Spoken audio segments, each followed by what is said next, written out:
four corners of the world from the deck of this little 26-foot sailboat.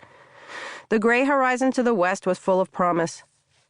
Landfalls were not alien to me. I had emerged from the ocean void to stand in awe of the jagged cliffs of the Galapagos, the verdant dream world of South Pacific islands, the cities carved from the rock of Malta. Varuna had shown me a world of physical challenge and jaw-dropping beauty, of ancient cultures, of generosity in the face of unspeakable poverty, a world where a smile is the greatest gift you can give or receive. Out of the past 2.5 years, I had spent 360 days alone at sea, pressing ever westward, ever homeward. This final landfall would close the circle, end the dream, and begin the most daunting unknown yet. I squinted into the howling winds, hypnotized, watching every wall of water catch up, lift Varuna stern, and take us surfing down its crest.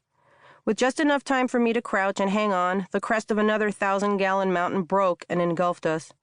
Water rushed up my pants legs and leaked into my hood and down my neck, and slowly the cockpit began to drain as Varuna lurched drunkenly onward.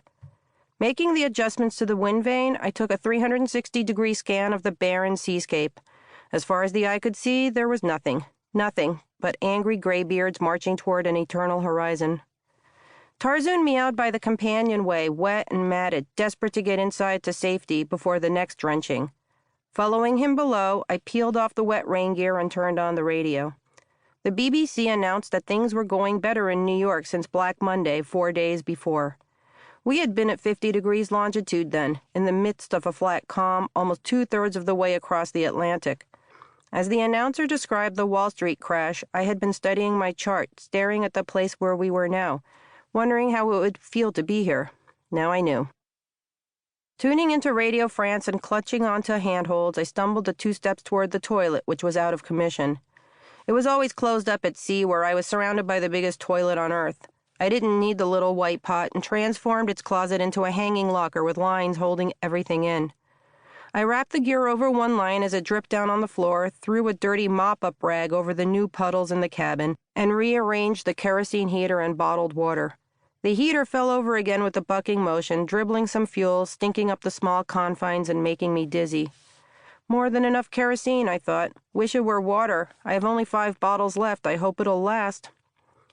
Putting my thermal underwear back on, I saw Tarzoon chewing away at the coral fan Olivier had given me to bring home. "Stop it, you little monster," I reprimanded, taking it away from him for the 50th time. It refused to stay in its lashings on the wall and kept tumbling down to my bunk and Tarzoon's teeth. Picking it up, once again I admired the intricacy of its lacy white fronds, thinking about Olivier and remembering how much he loved to dive in search of shells and underwater life. The fan had come from the San Blas Islands between Colombia and Panama, and I remembered that it was one of the first things that I had remarked on in Aka, Olivier's boat. Here on Varuna with Tarzoon, after nearly circumnavigating the planet, it was disintegrating. "I wonder what he's doing now," I said aloud. "If he was able to come to the United States, perhaps he's at an American consulate applying for a visa. If he wasn't able to come?" My emotions and energy were already stretched to their limits, and I knew better than to risk the torture of negative thoughts. But it was no use.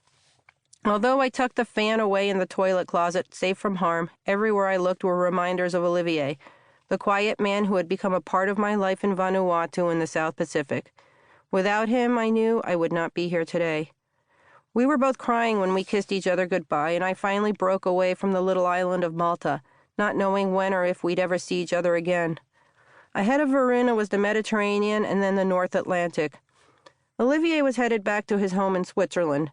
Our lives, which had been so closely aligned for so many months as we voyaged together around half the world, he aboard Aka and I aboard Varuna, now seemed filled with uncertainty.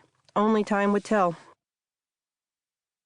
At sea, the crashing, banging, and moaning sounds of a sailboat battling through a storm, however discordant, come together in a symphony of chaos. Any unusual sound or movement that disrupts it immediately stands out, like now. There was a slight knocking noise against Varuna's hull at the bow, and I turned toward the sound. The big jib, saved for lighter winds, was lashed down up forward and was working itself loose, with the metal eye at the foot of the sail beginning to bang against the hull with each wave. It had to be retied before it was dragged overboard. Pulling my gear back on, I crawled outside and clipped the harness onto a jackline as Varuna buried her bow in every wave. "I might as well get this over with right now," I yelled.